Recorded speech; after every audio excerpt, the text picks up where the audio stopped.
Hello and welcome to the Just As I Am series. I am Anita Stettner. I am author of the book, Walking the Narrow Path.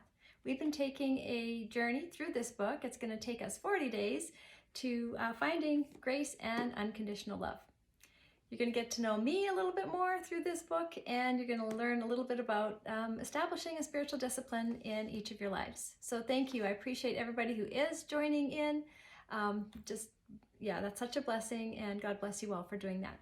We're going to get started right here and right off the bat. We're going to find those sits bones and we're going to rise up on those sits bones, and those shoulders are on the back body, chin can be slightly tucked, and we're focusing on the breath.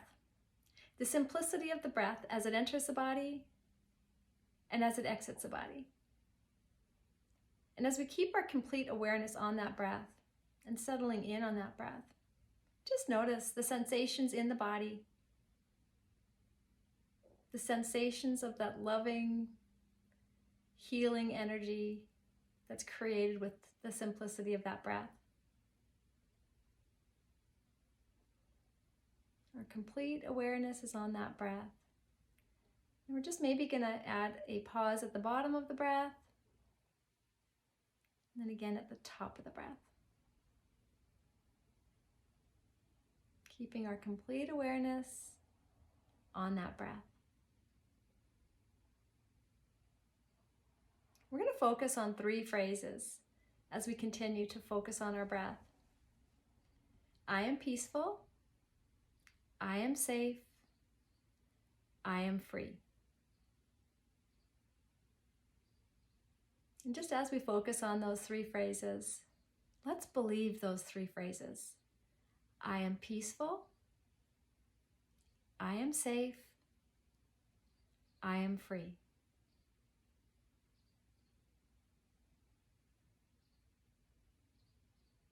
Just breathing in those 3 phrases, body, mind, and soul, allowing them to create a reality in your life. I am peaceful. I am safe. I am free. Awesome. I'm going to start by reading the scripture, 1 Peter 4:8. And I'm reading from the Voice. Most of all, love each other steadily and unselfishly, because love makes up for many faults. Loving steadily and unselfishly. So love doesn't shift in shadows. True love exposes light to shadows, to our darkness within, and in that light of love, there is healing. So step out of that darkness and step into love. And a true fact that love covers a multitude of sins. And in order for us to fulfill God's purpose in our lives, we need to be able to do everything without grumbling and arguing. And that's hard, I know, because we have these tendencies, right? But we need to apply the mindset of Jesus within all our relationships. And when things come up, we should ask ourselves, what would Jesus do? So if we can just bring it back before we speak, before we have a reaction, if we can just take that pause with the breath and ask ourselves, what would Jesus do?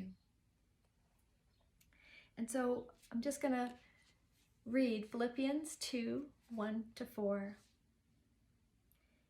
If you find any comfort from being in the Anointed, if His love brings you some encouragement, if you experience true compassion with the Spirit, if His tenderness and mercy fill your heart, then, brothers and sisters, here is one thing that would complete my joy. Come together as one in mind and spirit and purpose, sharing in the same love. Don't let selfishness and prideful agendas take over. Embrace true humility and lift your heads to extend love to others. Get beyond yourselves and protecting your own interests. Be sincere and secure your neighbor's interest first. Putting down our prideful agendas and selfishness, that's hard to do. But embracing true humility and lifting our head to the extent of love to others is what's going to help us cultivate that love within us and help us live in that peaceful, loving state. And being sincere in putting others' needs first, and that again too, right? That's a hard thing to do. And I've been on this journey for just over a decade, and we learn and we grow, right? Because we stumble, and we learn and we grow. So we fall short of glory, each and every one of us. But if we can come back nice and quickly to what Jesus has asked us to do, and lift our head to extend love to others and be sincere and put the needs of others first. I hope that has helped you today. I am so grateful that you've joined in. Go in God's peace and in His glory. Thanks be to God.